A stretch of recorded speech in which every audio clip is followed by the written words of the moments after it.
Hi everyone, welcome to TED Solutions. Sometimes you watch a long video and just want to know the key points without having to watch the whole thing.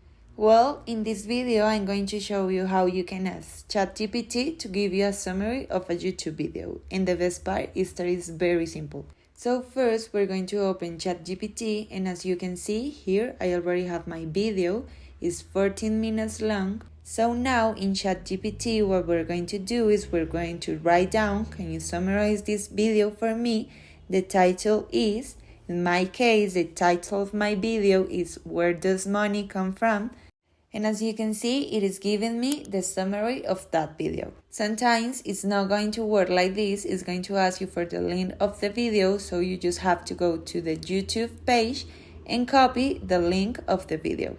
And also, if we want to be more specific, we can ask ChatGPT to give us the 5 most important things about the video.